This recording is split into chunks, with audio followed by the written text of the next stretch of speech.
नाही, एखादा कार्यकर्ता प्रहार जनशक्ती पक्षात आला, त्याचं एक स्वतंत्र प्रहारचं अस्तित्व आहे, विचारधारा आहे म्हणून आलेला कार्यकर्ता आज पुन्हा जर शिवसेनेची हातमिळवणी करायची असेल तर तो कुठंतरी नाराज झालाय किंवा याबाबत असं वाटत नाही का तुम्हाला?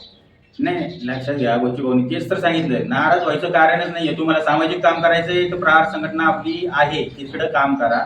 ज्यांना राजकारण करायचंय त्यांनी सेनेसोबत या, ज्यांना जायचंय ते जातील, नाही जायचं ते प्रहार संघटनेत. आणि नाराज जे आहेत त्यांना कुठेही जाण्यासाठी आपण स्वतंत्र आहे, त्यांचे विचार त्यांनी शोधावेत. त्याच्यात काय बच्चूभाऊंनी पण त्यांना रोखलेलं नाहीये. आम्ही बच्चूभाऊंना मानतो, आम्ही दैवत आहे आमचं, म्हणून आम्ही आजही रोजी बच्चूभाऊंबरोबर, काल बच्चूभाऊ बरोबर, उद्या बच्चूभाऊ बरोबर थांबणार आहे आम्ही. कारण का त्यांनी जनतेसाठी जे काम केले गोरगरिबांसाठी याची कुठेतरी आम्ही दुसरीकडे जाऊन पायमल्ली नाही आली पाहिजे. त्या दृष्टिकोनातून भाऊंबरोबरच आम्ही सदैव राहणार आहे. तुमचा परिचय सांगा. नमस्कार, मी जितेंद्र भालेराव, प्रहार संघटना आंबेगाव तालुका अध्यक्ष. आज प्रहार संघटनेचे बच्चू कडू साहेब माजी मंत्री हे आता शिवसेनेमध्ये त्यांनी जाहीर प्रवेश केला आहे. यानंतर सध्या तालुक्यामध्ये संभ्रमाचं वातावरण आहे. तरी कार्यकर्त्यांना काय सांगा तुम्ही किंवा बच्चू कडू साहेबांचं तुम्हाला काय मार्गदर्शन आहे, त्यांनी काय तुम्हाला सांगितलं आहे? सध्या तर भाऊंनी जो निर्णय घेतला आहे त्याचं आम्ही स्वागत करतो आणि भाऊंना आमचा परिपूर्ण त्या ठिकाणी तालुक्यातून कार्यकर्त्यांचा पूर्ण पाठिंबा आहे. भाऊंच्या सोबत आहे आम्ही. संभ्रम वगैरे झाला होता थोडा एक दोन दिवस, कारण का पूर्ण माहिती समोर येत नव्हती का काय करायचे पुढे जाऊन. ज्यावेळेस भाऊंनी टीव्ही चॅनलांच्या माध्यमातून कार्यकर्त्यांना आवाहन केलं की ज्यांना शिवसेनेमध्ये यायचे ते राजकारण करायचे त्यांनी शिवसेनेत या, ज्यांना समाजकारण करायचे त्यांनी प्रहार संघटनेत काम केलं तर चालते. आता या ठिकाणी आम्ही जास्त काम करतो, हे उद्देश फक्त समाजकारणाच्या माध्यमातूनच काम करतो. त्याच्यामुळे आम्हाला शिवसेनेत जाणं हे काय आम्हाला काय कार्यकर्त्यांना या ठिकाणी काही म्हणजे गरजेचं वाटत नाही. पण भाऊ जो आदेश करतील तो आम्हाला पुढे पण मान्य असणार आहे आणि भाऊ आमचं दैवत आहे.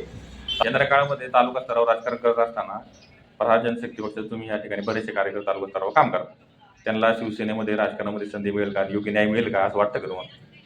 किंवा ते नेते तुम्हाला सामावून घेतील का? नाही, हा प्रश्न खूप अवघड आहे बरं का. कारण का अजूनपर्यंत आम्ही म्हणजे माझं सगळ्याच पक्षांच्या कार्यकर्त्यांबरोबर चांगलं रिलेशन राहिलेले आहे. तर सेनेचा विषय आला तर मी पूर्वी सेनेमध्येच होतो, मला विचार जुळले नाही म्हणून मी बच्चूभाऊंचे विचार मला पटले म्हणून प्रहार जनशक्ती पक्षात मी आलो. त्याच्यानंतर अखंड 10 वर्ष झाले, 1 दशक झालं मी भाऊंसोबत काम करतोय. पण आता कुठं जर समजा मला सेनेमध्ये जायचंय तर मला म्हणजे माझी एवढी लायकी नाही असं नाही की मला शिवसेना पक्ष तिकडे तालुक्याचं पद देणार नाही आपल्याला, असं एवढं नाही काही.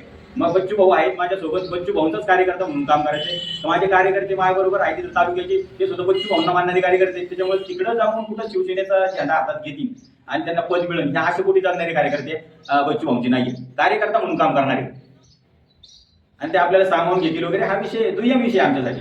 आम्हाला प्रहार संघटना तोच झेंडा, प्रहार संघटना, बच्चू भाऊ आमचा नेता, बस. बाकी दुसरं आम्हाला दुसरं काही विषय नाही आमचा. तालुक्यात काम करत असताना शिवसेना आणि प्रहार जनशक्ती पक्ष असं 2 संघटना काम करणार काही तर? नाही, तसं नाही बरं का. आता लक्षात घ्या, वरच्या पातळीवरती बच्चू भाऊ प्रहार जनशक्ती पक्ष हा विलीन केला. प्रहार जनशक्ती पक्षाचं आत्ताच्या स्थितीला अस्तित्व त्यांनी विलीन केलेली. मग राहिलं मूळ संघटना आमची प्रहार संघटना, ही सामाजिक संघटना आहे. त्या सामाजिक संघटना पुढच्या काळामध्ये भाऊंनी जर सांगितलं का शिवसेनेसोबत आपल्याला त्या ठिकाणी त्यांना मदत करायची किंवा इतर दृष्टिकोनातून काय मार्गदर्शन करतात तो पुढचा मुद्दा आला. मग भाऊ जे सांगतील त्या पद्धतीने आम्ही काम करणार. आम्ही आमच्या मनाने या ठिकाणी निर्णय कोणताही घेऊ शकत नाही. तालुक्यात काम करत असताना शिवसेना पक्षासोबत जर विचार जुळले नाहीत, शिवसेना आहे उद्या काही न्याय हक्कासाठी लढत असताना जर शिवसेने सत्ताधारी पक्षाच्या विरोधात जर आंदोलन करण्याची वेळ आली किंवा तुमचे याच्यामध्ये एक विचार झाले नाहीत तालुक्यामध्ये तर काय परिस्थिती राहील? नाही, नक्की हा प्रश्न तुमचा बरोबर आहे. बच्चू साहेबांना त्याबाबत आपण पहिलं आमचे जे काही प्रश्न असतील ते आम्ही मांडू आणि त्यातून जर प्रश्न जर सुटला नाही वरिष्ठ पातळीवरून तर मग आम्ही या ठिकाणी आंदोलन करायचं की नाही बच्चू साहेबांना आम्ही विचारून त्या ठिकाणी करूया. जनशक्ती पक्ष हा विलीन झालेला आहे, त्याच्यामुळे राजकारणाचा हा विषय सोडून द्यायचा आहे. प्रहार संघटनेचा जर संघटनेचा कार्यकर्ता जर त्या ठिकाणी उभा राहिला, आता भाऊंबरोबर परवाच्या दिवशीच माझं बोलणं झालं, 8:30 वाजता कॉल झाला भाऊंसोबत. म्हणलं भाऊ काय करायचं? भाऊंनी स्वतः सांगितलं तुला जर सेनेमध्ये यायचं नाही तर तू जे काम करत होता समाजसेवेचं तेच काम तू प्रहार संघटनेत तुझं चालू ठेव. तुझे कार्यकर्ते तुझ्या सोबत आहेत, सगळे कार्यकर्ते सोबत घेऊन प्रहार संघटनेचं काम कर. उद्याला जर तुझ्या कार्यकर्त्यांमधून कोणाला जर निवडणूक लढवायची असेल तर मला सांग, मी त्याला कुठून तिकीट आणून द्यायचं, मी आणून देईल. मग प्रश्न राहिला कुठं? आपल्याला सामाजिक कामातूनच कोणताही नेता घडतो. मग सामाजिक काम करत राहिलं तर उद्याला राजकारणामध्ये आपल्याला तिकीट मिळवायचे किंवा लढाई करायची तर तो प्रश्न पुढचा आला. या बातमीचे प्रायोजक आहेत Sita Motors service and spares.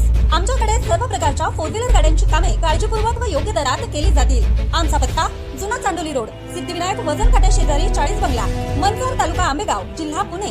संपर्कासाठी क्रमांक 95 61 73 56 67।